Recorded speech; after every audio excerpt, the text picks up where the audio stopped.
I believe it was the philosopher Bertrand Russell who said that the modern man believes that things need to be done for the sake of something else and never for its own sake.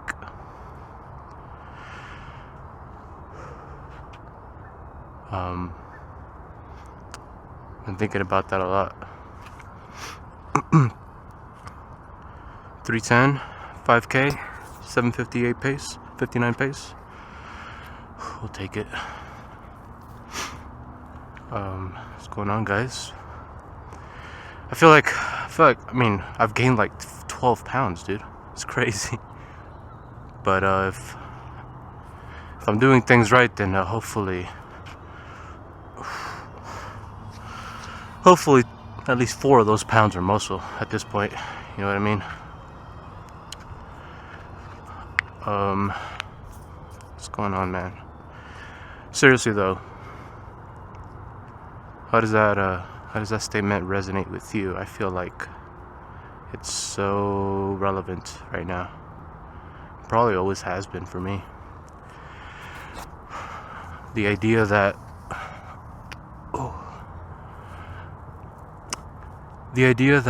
everything we do is for the sake of something else, you know what I mean? Like, we trying to think of an example, like, even if it's not fully, like, even if you are somewhat present and somewhat in doing the thing for its own sake, a lot of because we live in a society where productivity is objectively seen as a good thing, we feel like there has to be some sort of product at the end of this, or some progress made, you know?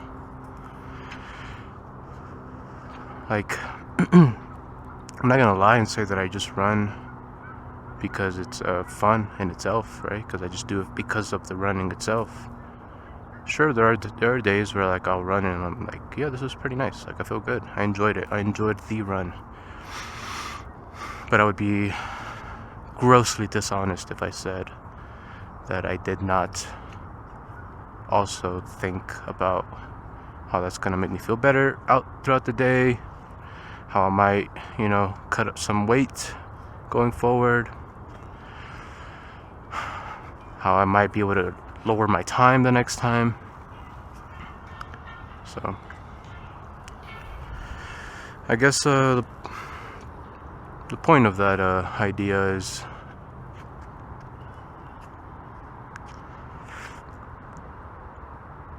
surely we should do things for its own sake, at least every once in a while, and practice that, because I don't think it's natural, nor is it societally encouraged. You know, everything is for something else, literally. Something else I've been pondering on is the idea of idleness. Apparently, a lot of the early, like, Greek philosophers like Aristotle were very outspoken, or very believed very strongly in the power and the importance of being idle, and how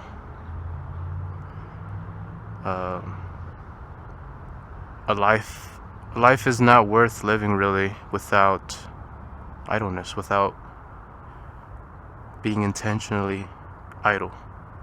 What is idleness? It's not something that also something that we're not encouraged to do. It's very demonized. What's that one saying? Idle hands are the devil's workshop, or something like that. I'm preaching to myself, by the way. Like, I don't do any of this. I don't do any of this, and I think that's why it's been somewhat revelating, somewhat of a revelation to me to ponder on these ideas, because the year's coming to an end. You know, feel like I don't think I'm alone on this. I think towards the end of the year, we all start to feel some level of burnout. You know, like, just seems like a reset's coming up, but it really isn't, because we're probably going to do mostly the same thing going into the next year, and that can be very discouraging. Because if you feel like work is telling you, you know, that we got to finish the fourth quarter hard, we got to be strong, we got to be positive, we got to think about all this and that, then it's another thing I wanted to mention. Fuck, what was his name? Another philosopher. His last name is Han. He's a... fuck, I forgot his name. I'll just put it right here. He proposes the idea that one of the things that's wrong with, or one of the things that is this burnout feeling that we often feel, is not caused by excess negativity, but rather the opposite, excess positivity. And this idea is also very revelating. Is that a word? Because, you know, work culture, grind culture, Western culture, really. I mean, it's just not even just, it's global for the most part, I think. Like, you know, progress, we need to be efficient, we need to produce.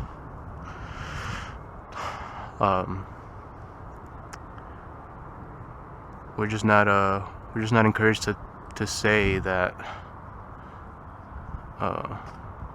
Sorry, my phone was falling down. What was I saying? Excess positivity, that's like the true cause of a burnout. This is a proposed idea, and it makes sense to me.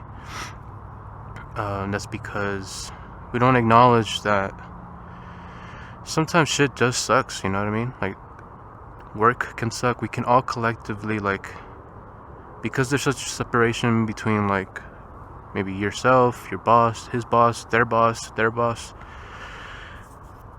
There's always it's not encouraged to acknowledge that this all sucks sometimes. You know what I mean?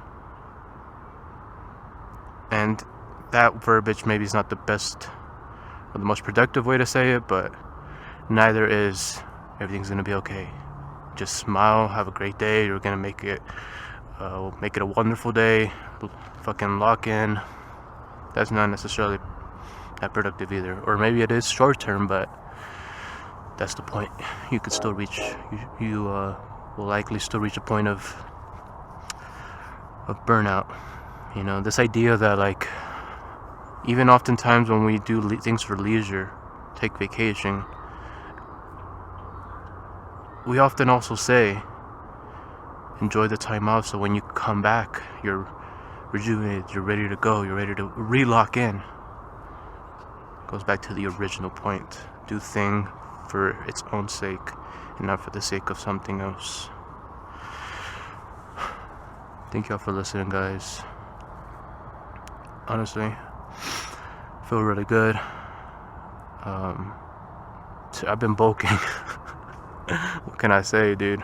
I don't know how much I weigh, but the pants are tight.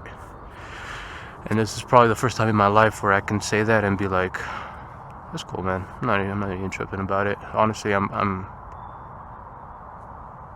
gained 10 pounds and I still couldn't do my 5K run at an 8-minute pace, so I'm proud of that. And also, the lifts have been easy, dude.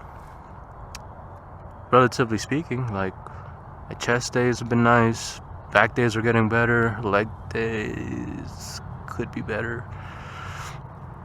I think I am building that muscle. Anyway, thanks for watching, bro. Bros and sisses, take care. Don't lock in. That's the message for 2025. Unlock, dislock, and be idle for a bit. Take care.